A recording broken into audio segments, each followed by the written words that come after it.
Early 19th century में जब सारी की सारी बियर की कंपनी चिल्ला रही थी कि हमारी बियर सबसे ज्यादा प्योर है, दुनिया की बेस्ट, सबसे सस्ते प्राइस में अवेलेबल है, तब श्लिट्ज बियर की कंपनी को प्रमोट करने का काम दिया गया मिस्टर क्लॉड सी हॉपकिंस को। मिस्टर हॉपकिंस बियर बनाने वाली कंपनी में गए और वहां पे उन्होंने देखा कि बड़े बड़े शीशे के कमरों में बहुत सारी पाइप्स लगी हैं और हर पाइप में से एक एक बियर की बूंद टपक रही है और उन्हें इकट्ठा किया जा रहा है। उन्हें बताया गया कि वो सारे के सारे कमरे फिल्टर्ड एयर से भरे हैं ताकि बियर को बहुत प्योरिटी में ठंडा किया जा सके। उन्होंने देखा कि बियर को फिल्टर करने के लिए वहां पर हाईएस्ट क्वालिटी के वुड फिल्टर्स लगाए गए हैं। हर पंप और पाइप दिन में 2 बार अच्छे तरीके से धोआ जाता और हर बियर की बॉटल मशीन से 4 बार धोई जाती। बियर के लिए प्योरेस्ट पानी लाने के लिए वहां पर 4000 फीट का कुआं खोदा गया था और इससे पहले कि वो बियर बेची जाती उसे साफ कंटेनर्स में रखा जाता था ताकि एक पर्टिकुलर फ्लेवर डेवलप किया जा सके। जब मिस्टर हॉपकिंस वहां की लेबोरेटरी में गए तो उन्होंने वहां पर ओरिजिनल मदर यीस्ट सेल देखा जो कि 1200 एक्सपेरिमेंट्स के बाद तैयार किया गया था और वहां की हर बियर में जो यीस्ट इस्तेमाल होती थी वो उसी मदर यीस्ट से बनाई जाती थी। जब मिस्टर हॉपकिंस ऑफिस पहुंचे तो वो बिल्कुल हैरान थे। उन्होंने पूछा, आप ये सारी बात पब्लिक को बताते क्यों नहीं हैं? सिर्फ ये क्यों चिल्लाते रहते हैं कि हमारी बियर प्योर है, हमारी बियर प्योर है, उन्हें रीजन क्यों नहीं बताते? इस पर ऑफिशियल्स ने कहा, लेकिन क्यों? ये तो वही प्रोसेस है ना जो बाकी सारे कंपटीटर्स यूज करते हैं, इसके बिना तो कोई अच्छी बियर बन ही नहीं सकती। इस पर हॉपकिंस ने कहा, लेकिन आपके कंपटीटर्स तो ये सारी बातें पब्लिक को नहीं बता रहे। अगर आप ये बियर बनाने का पूरा प्रोसेस पब्लिक को बताते हैं तो वो पूरे अमेज रह जाएंगे और आपकी सेल्स बहुत ज्यादा इंक्रीज हो जाएंगी। और मिस्टर हॉपकिंस ने ऐसा ही किया। उन्होंने एक एडवर्टाइजिंग तैयार करी जिसमें श्लिट्ज बियर बनाने का पूरा प्रोसेस दिया गया था। जब बाकी सारे लोग प्योर प्योर चिल्ला रहे थे तो उन्होंने उस प्योरिटी को एक पूरा मीनिंग दे दिया और थोड़े ही महीनों में श्लिट्ज बियर को 5th नंबर से नंबर 1 पे ले आए। दोस्तों, जो नंबर 1 चीज सक्सेसफुल बिजनेसमैन करते हैं वो है बीइंग स्पेसिफिक। अगर आप ऐसी स्टेटमेंट्स बोलते हैं, हमारा बेस्ट प्रोडक्ट है, सबसे सुप्रीम क्वालिटी है, सबसे सस्ता है मार्केट में, तो ये दिखाता है लूजनेस ऑफ एक्सप्रेशंस, यानी आपके पास कोई ठोस नंबर नहीं है, कोई डेटा नहीं है, फिगर नहीं है, जिसकी वजह से ज्यादातर लोगों को ये लगेगा कि आप चीज को बढ़ा चढ़ा के बता रहे हैं और उन्हें सच्चाई नहीं बता रहे। अब ये 2 मार्केटर्स की स्टेटमेंट्स कंसीडर कीजिए। पहला बोलता है हमने अपने प्राइस कम कर दिए हैं, दूसरा बोलता है हमने अपने प्राइस 25% कम कर दिए हैं। पहला मार्केटर बोलता है एलईडी के बल्ब इनकैंडेसेंट बल्ब से बहुत ज्यादा चलते हैं। दूसरा मार्केटर बोलता है इनकैंडेसेंट बल्ब जहां पे 1200 घंटे चलते हैं वहीं पर एलईडी के बल्ब 100,000 आवर्स चलते हैं। पहला मार्केटर बोलता है इस साबुन में बहुत सारा झाग निकलता है। दूसरा मार्केटर बोलता है कि ये अपनी क्वांटिटी से 250 गुना ज्यादा झाग प्रोड्यूस कर सकता है। पहला मार्केटर बोलता है हमने बहुत सारे एक्सपेरिमेंट्स करने के बाद ये चीज प्रोड्यूस करी। दूसरा मार्केटर बोलता है हमने 130 एक्सपेरिमेंट्स के बाद ये प्रोडक्ट डेवलप किया। अब आप ही बताएं, आप किस मार्केटर की बातों पे ज्यादा यकीन करेंगे? अगर आप मेजॉरिटी पब्लिक की तरह हैं तो आप मार्केटर बी की बातों पे ज्यादा यकीन करेंगे क्योंकि उसने ज्यादा फिगर्स, डेटा आपको प्रोवाइड किया है। क्योंकि जब भी आप डेटा प्रोवाइड करते हैं तो पब्लिक सिर्फ 2 ही चीजें सोचती है, या तो आप झूठ बोल रहे हैं या आपने बहुत ज्यादा कैलकुलेशंस की हैं। और अगर आप ये सारे फैक्ट्स एक बड़े प्लेटफॉर्म में दे रहे हैं तो जरूर आपने ज्यादा कैलकुलेशंस करी हैं और इसीलिए आप ज्यादा ट्रस्टवर्दी हैं। और ये चीज रियल लाइफ में भी एकदम ट्रू है। अगर आपके पास एक फ्रेंड आता है जो बोलता है Apple iPhone 8 plus Samsung Galaxy S8 plus से बहुत ज्यादा अच्छा है, फिर आप उससे पूछते हैं क्यों अच्छा है? क्योंकि यार ये आईफोन है इसलिए अच्छा है।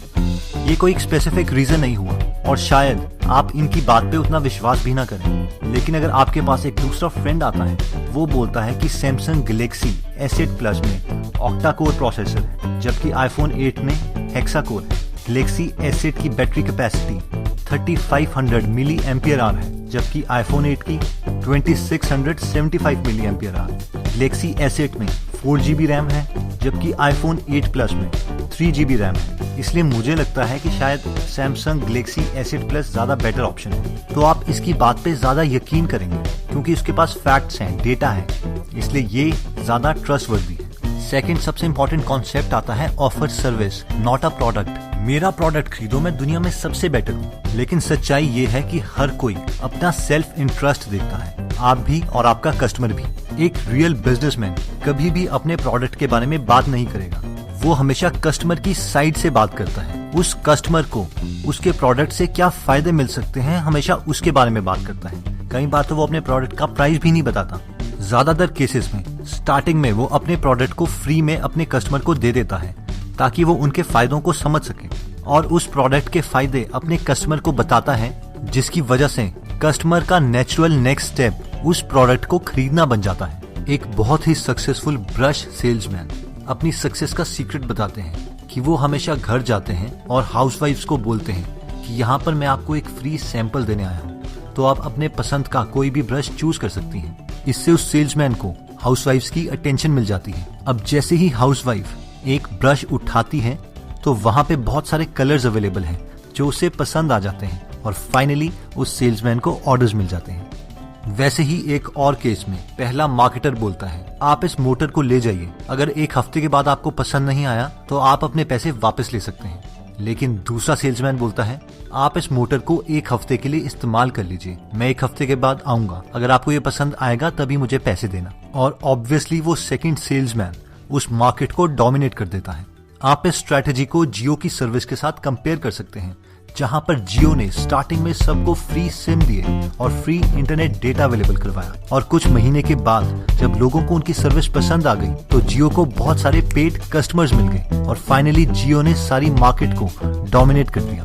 दोस्तों, नेक्स्ट इंपॉर्टेंट पॉइंट आता है इंफॉर्मेशन। एक सीरियस बिजनेसमैन को अपनी फील्ड के बारे में पूरी नॉलेज होनी चाहिए। कई बार तो आपको हफ्तों तक एक टॉपिक के बारे में पढ़ना पड़ सकता है और शायद फिर आपको एक ऐसी बात के बारे में पता चल जाए जो आपको सारा बिजनेस लाके देगी। एक बार मिस्टर हॉपकिंस के पास उनके फ्रेंड आए और वो एक प्रोडक्ट बेचना चाहते थे। वो प्रोडक्ट एक टूथपेस्ट था जिसका नाम उन्होंने पेप्सोडेंट रखा था। उस वक्त हर टूथपेस्ट 25 सेंट्स में बिक रहा था, लेकिन पेप्सोडेंट के ओनर्स चाहते थे कि उनका प्रोडक्ट 50 सेंट्स पर बिके। मिस्टर हॉपकिंस ने दांतों के बारे में पढ़ना स्टार्ट किया। वो एक के बाद एक बुक पढ़ने लगे। फिर हफ्तों के बाद अचानक उन्हें एक बुक के बीच में दांतों की एक बीमारी के बारे में पता चला जिसका नाम था म्यूसिन प्लेग। उन्हें ये बहुत इंटरेस्टिंग चीज लगी और इस चीज को अपने प्रोडक्ट की प्रमोशन के लिए इस्तेमाल करने के लिए सोचा। लेकिन और इन्फॉर्मेशन कलेक्ट करने पर उन्हें दो और इम्पोर्टेंट चीजों के बारे में पता चला। पहला, लोग किसी होने वाली ट्रबल को प्रिवेंट करने के लिए बहुत कम एक्शन लेते हैं, लेकिन अगर उन्हें कोई ट्रबल हो गई है तो उसके क्योर के लिए वो बहुत ज्यादा एक्शन लेंगे।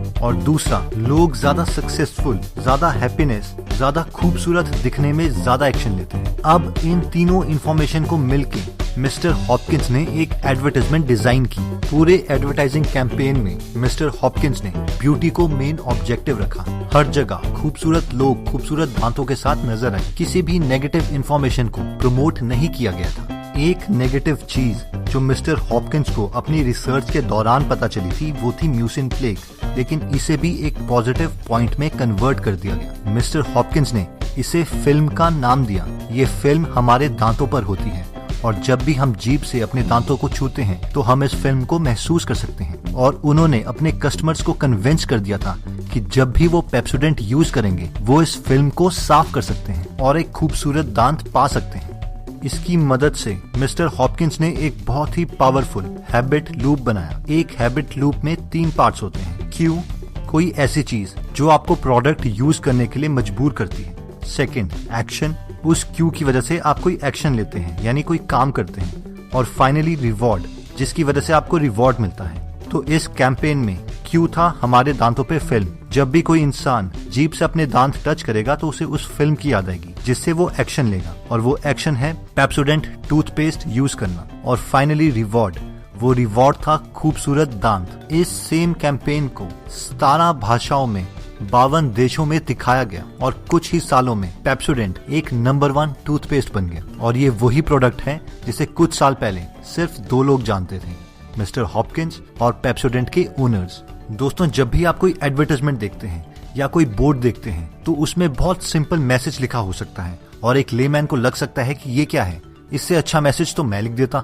लेकिन उस सिंपल मैसेज के लिए एक सक्सेसफुल बिजनेसमैन ने हफ्तों या महीनों लगाए हो सकते हैं, और वो एक सिंपल मैसेज उस बिजनेसमैन को उसकी मैक्सिमम सेल्स दिलवा रहा होता है।